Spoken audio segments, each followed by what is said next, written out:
Hola, apreciados estudiantes, bienvenidos a este nuevo semestre online, lamentablemente. Pero bueno, seguimos trabajando.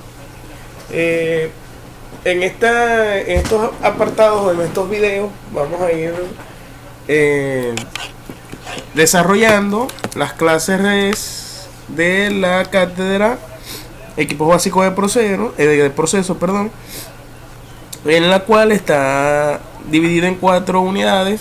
La primera unidad ya por nombre tubería, y en esta unidad vamos a iniciar con el estudio de la dinámica de los fluidos que se mueven a través de ductos o tubos. Es importante que aquí vamos a empezar a conocer algunos aspectos básicos de la asignatura y que ya quizás algunos han manejado en física. También vamos a reforzar esos aspectos que empezamos a conocer en la cátedra de física 2 específicamente. Van a empezar a relacionar esos términos con otros términos en puntos distintos de un sistema por medio del principio de continuidad. Vamos a estudiar aquí también la ecuación general de la energía o la ecuación de conservación de energía o la de Bernoulli. Vamos a estudiar las pérdidas por fricción y las pérdidas menores. Eso todo es la unidad 1, es una unidad bien larga, bien completa. Entonces vamos a ir estudiando algunos otros aspectos. Primero que nada, vamos a iniciar con algunos aspectos básicos. Esos aspectos básicos, como por ejemplo, ¿qué es dinámica de los fluidos? La dinámica de los fluidos simplemente es una rama de la física que se encarga de ¿qué? Del estudio del fluido de movimiento. Hay que hacer un paréntesis aquí porque en este caso, en nuestra asignatura, no vamos a ver de fluidos de movimiento en sistemas abiertos. Cuando hablo de sistemas abiertos, ríos, canales, veredas, etcétera, sino que estoy hablando es de única y específicamente de tuberías. Es decir, vamos a estudiar movimiento de fluidos en tuberías. Ok. Dentro de la dinámica de los fluidos es importante estudiar 3 tipos de medidas para el flujo de los fluidos. Esas medidas son el flujo volumétrico, el flujo en peso y el flujo en masa. ¿Qué es el flujo volumétrico? Bueno, el flujo volumétrico es el volumen de un fluido que circula en una sección por unidad de tiempo. El flujo másico es la masa del fluido que circula en una sección por unidad de tiempo, y el flujo en peso es el peso del fluido que circula en una sección por unidad de tiempo. Cada uno de estos aspectos se pueden determinar a partir de las siguientes ecuaciones. Para el flujo volumétrico, caudal es igual a área por velocidad. Ciertamente nosotros conocemos y estudiamos en física de que caudal es volumen sobre tiempo, y que si yo quería abría un chorro, por ejemplo, abría una válvula y colocaba debajo un recipiente de 10 litros y calculaba el tiempo en que tardaba en llenarse ese recipiente de 10 litros, y eso me iba a dar el caudal. Sí, cierto, así se puede calcular, pero en este caso, como estamos hablando de sistemas de tubería, la fórmula que vamos a utilizar, o los aspectos, las propiedades o las características que debemos relacionar para calcular el caudal, es el área interna de la tubería y la velocidad con la que está pasando el fluido por esa tubería. Si yo conozco el caudal, ese caudal me va a poder determinar tanto el flujo en peso como el flujo en masa, que podemos observar que en este caso que relacionan el caudal por el peso específico inicialmente. ¿El peso específico de quién? Del fluido en cuestión. Es decir, que es importante conocer propiedades como por ejemplo la temperatura del fluido, para poder ubicar en las tablas que ya ustedes deben tener en descargadas tanto el peso específico, y posterior, si me piden calcular el flujo de masa, la densidad. Ahora bien, si estamos hablando, aquí podemos observar, perdón, antes de avanzar a la otra lámina, podemos observar las unidades tanto del sistema internacional como del sistema inglés. Metro cúbico sobre segundo para el caudal, pie cúbico sobre segundo en el sistema inglés, newton sobre segundo o kilonewton sobre segundo, libra sobre segundo en el sistema inglés, kilogramos sobre segundo y slug sobre segundo en el sistema inglés para el flujo en masa. Si estamos hablando de tuberías, es importante entonces que nosotros entendamos y comprendamos que dentro de la dinámica de los fluidos, o dentro de los sistemas de tuberías y ductos, existen distintos tipos de ductos, ¿verdad? Y no es más que un ducto o una tubería, simplemente es un sistema que por el cual permite que circule un fluido.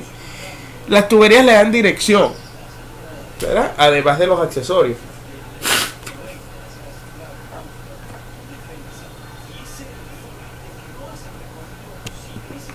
Ajá, las tuberías le dan dirección a los sistemas, ¿verdad?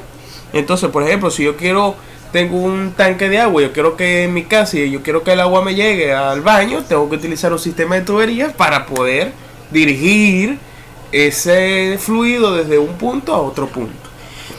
Pero entonces es importante destacar que en las tuberías existen distintos tipos de diseñadores, y esos diseñadores deben especificar la aplicación en particular tanto de los ductos y las tuberías, porque esto va a tener una influencia importante en el costo, en la duración, en la seguridad, en el rendimiento del sistema. Es por ello que para muchas aplicaciones o para muchos sistemas es necesario observar los códigos estandarizados establecidos por las instituciones o organizaciones gubernamentales, como por ejemplo ¿cuáles?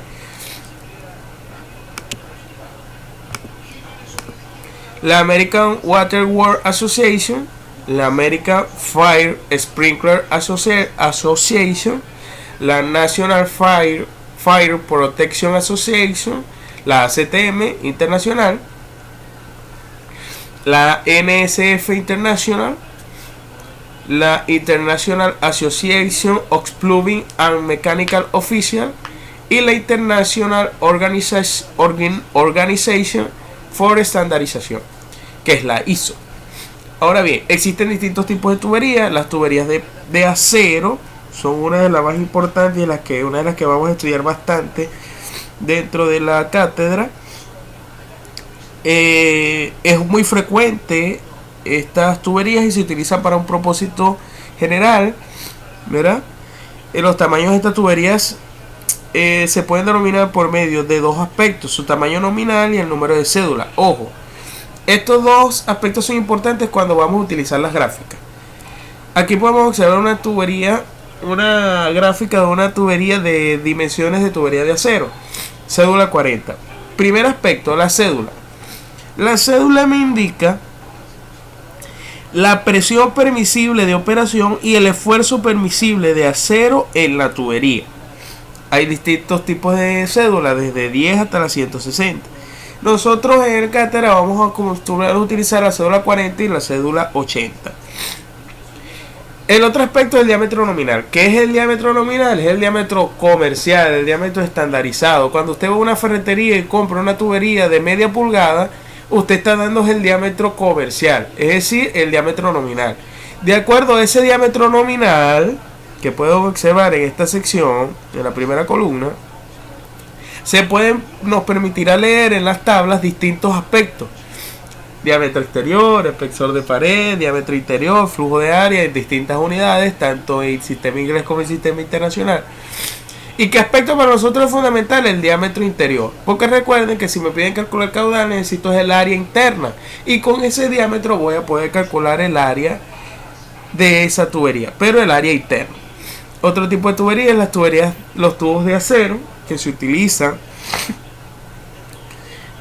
sistemas de fluidos de potencia, condensadores, intercambiadores de calor, sistemas de combustible de motores, etcétera, etcétera, etcétera. Los tamaños de estas tuberías o estandarizados de estas tuberías lo podemos reconocer es por el diámetro exterior y por el espesor de la pared. Entonces, diámetro exterior, con este valor podemos entrar, o con el espesor de la pared que vamos a leer, diámetro exterior o el flujo de área. Cabe destacar que los espesores de pared van desde 1/8 de pulgada hasta 2 pulgadas. Los tubos de cobre, que la selección de algunos tipos de cobre, hay distintos tipos de cobre, depende de la aplicación que le vamos a utilizar, de las consideraciones ambientales y de la presión del fluido y las propiedades de este. Es por eso que se quiere decir entonces que existen distintos tipos de tubo de cobre. Esta es la tabla que podemos utilizar en el caso de tipo K. Pero para conocer los distintos tipos de cobre tenemos el tipo K, que se emplea en el servicio de agua, combustible, gas natural y aire comprimido. El tipo L, que es similar al tipo K pero con un menor espesor de pared. el tipo M, que es similar al tipo K y L, pero con espesor de pared más pequeño, y se utiliza normalmente para servicios hidráulicos, aplicaciones de calor a presiones moderadas. El tipo DWB, que se utiliza en drenajes, desechos, ventilación de sistemas de plomería. El tipo ACR, que se utiliza en acondicionamiento de aire, refrigeración, gas natural, gas licuado de petróleo y aire comprimido. Y el tipo Oximet, que se emplea en la distribución de oxígeno a gases o gases medicinales, aire comprimido en la medicina y aplicaciones de vacío. En este caso, las dimensiones, si nos conseguimos con algún ejercicio, vamos a trabajar con dimensiones de tubo de cobre tipo K. Y para poder ingresar a las tablas y poder leer valores de las dimensiones de tubos de cobre tipo K, necesitamos el diámetro nominal, que es la primera columna de la tabla y que nos las da en pulgadas. Otro tipo de tuberías son las tuberías de hierro dúctil, que es frecuente en las líneas para agua, gas, drenaje, que estén hechas de tubo de fierro dúctil. Eso se debe a su resistencia, a su ductibilidad, a la factibilidad de manejo de este material. En muchas aplicaciones este tipo de tubería ha reemplazado el hierro fundido. Y podemos leer en la siguiente tabla, en un apéndice, las dimensiones de tubería de hierro dúctil. Clase 150 para presiones de servicio y 150 PSI. Y nos basamos también en el tamaño nominal de la tubería, 3 pulgadas hasta 24 pulgadas. Los diámetros reales interior y exterior son más grandes que los tamaños nominales en tuberías de tubo y plástico, que quizás es la que más nos podemos encontrar nosotros en nuestras casas. Tiene distintas aplicaciones porque son ligeras en peso, fácil de instalación, resistencia a la corrosión, a la erosión, productos químicos, etc.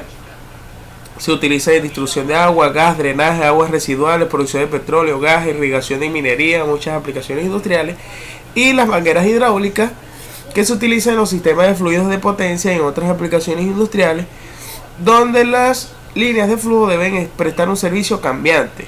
Se usan con frecuencia las mangueras flexibles reforzadas. Y las materiales con los que están hechos estos tipos de tuberías son butil de caucho, caucho sintético, caucho de silicón, elastómeros termoplásticos, nylon. Y se utiliza normalmente un refuerzo entrecruzado como acero, Kevlar, poliéster, tela.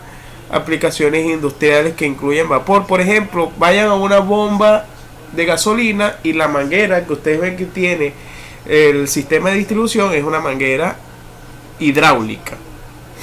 ¿Ya? Vamos a continuar con la ecuación de continuidad.